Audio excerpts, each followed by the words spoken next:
बहुत समय पहले जब सृष्टि में असंतुलन पैदा हो गया था, तब देवता और ऋषि महादेव शिव की शरण में गए।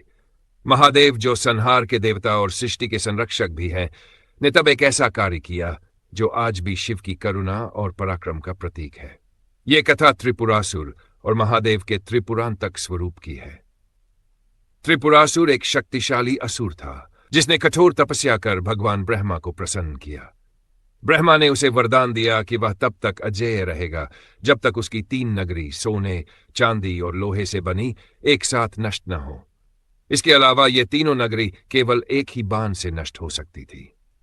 ये वरदान पाकर त्रिपुरासुर ने 3 भव्य नगरों का निर्माण किया, जिन्हें त्रिपुर कहा गया।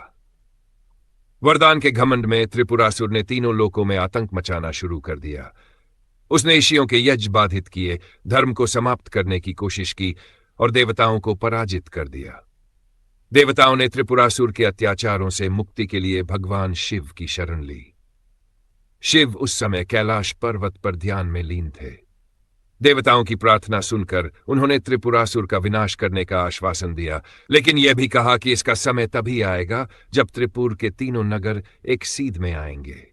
ये संयोग 1000 वर्षों में एक बार होता था। जब वह शुभ क्षण आया, शिव ने युद्ध की तैयारी की। देवताओं ने शिव की सहायता के लिए अपनी शक्तियां अर्पित की। भगवान विष्णु ने सारथी का रूप धारण किया और एक दिव्य रथ का निर्माण किया गया। पृथ्वी रथ बनी, सूर्य और चंद्रमा उसके पहिए और मेरु पर्वत धनुष बना। सर्प वासुकी धनुष की डोरी के रूप में उपयोग हुआ। देवताओं ने अपने तेज से एक अमोघ बाण का निर्माण किया। त्रिपुर के नगर जब एक सीध में आए तो शिव ने धनुष पर बाण चढ़ाया। उनके तीसरे नेत्र से तेज ज्योति निकल रही थी, लेकिन जैसे ही उन्होंने बाण चलाने का सोचा, शिव के हृदय में करुणा उमड़ पड़ी। उन्होंने देखा कि त्रिपुर में केवल दुष्ट असुर ही नहीं, बल्कि कुछ निर्दोष जीव भी हैं। शिव मुस्कुराए। उन्होंने बाण में विनाश के साथ साथ शुद्धि और मुक्ति की शक्ति भी समाहित कर दी। जैसे ही उन्होंने बाण छोड़ा, वह तीनों नगरों को भेदता हुआ चला गया। त्रिपुर ध्वस्त हो गया, लेकिन साथ ही उसमें रहने वाले प्रायश्चित करने वाले जीवों को मोक्ष मिला। त्रिपुरासुर भी जलकर भस्म हो गया और उसकी आत्मा को शिव ने मुक्त कर दिया।